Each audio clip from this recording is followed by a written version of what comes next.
All right, well, now to this morning's guest, the Front Three podcasters. Kyle caught up with them yesterday to discuss the latest transfer news and what went wrong for Benitez at Everton.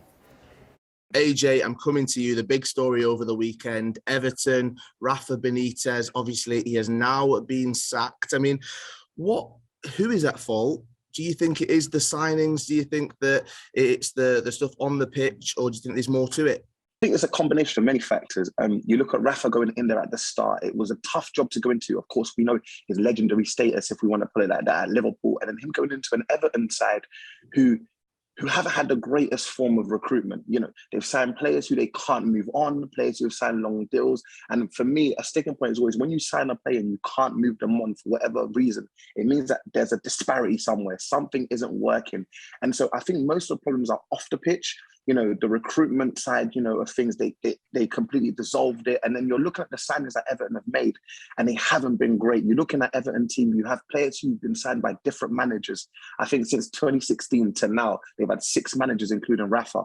We've never attributed that kind of instability with Everton, but suddenly we are, which is that there's a problem inside the club. Let's talk about a name that everyone has been mentioning over the last few days. It's Dusan Vlahovic. He's been heavily linked with Arsenal. Will, let's talk about him possibly going to Arsenal. Do you think that'd be a great signing for them?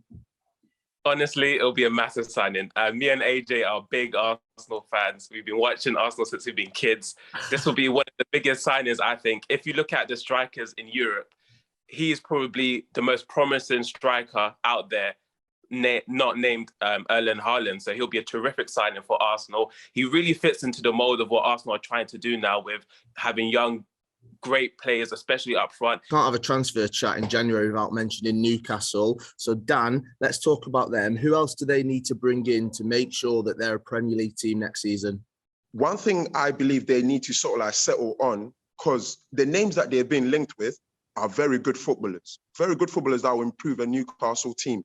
I'm just a bit mindful of the fact that they're coming into a team that's fighting relegation battle, and that might be something that they're not ready for, especially coming from abroad into the EPL. So that's something they need to settle on. Are we willing to bring in these players that, yes, they will improve the squad, but they might not be able to fight this battle that we're in, which means we risk getting relegated anyway. Let's talk Burnley. I'm going to ask all of you, starting with you, AJ. They're on the search for a striker. Who do you think would be a good fit for them? Mitrovic is absolutely smashing in goals for Fulham at the moment. He's on fire. He kind of fits the profile of how Burnley want to play. He's big, he's strong, he's good in the 6-yard box.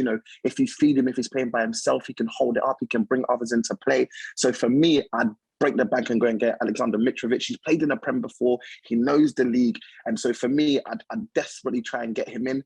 And yeah, I think for me, Mitrovic will be top of my list. Will, do you agree? I actually disagree with AJ on this one. Of course. I'll actually go for Divock Origi from Liverpool. We know already that he's only got about 6 months left on his contract. So I'm thinking in terms of Burnley, I think this will be a great loan move for them. He's someone for Liverpool who has come up with crucial goals, especially against Barcelona in the Champions League and then against Tottenham in the Champions League final as well. He always seems to pop up at the right moments.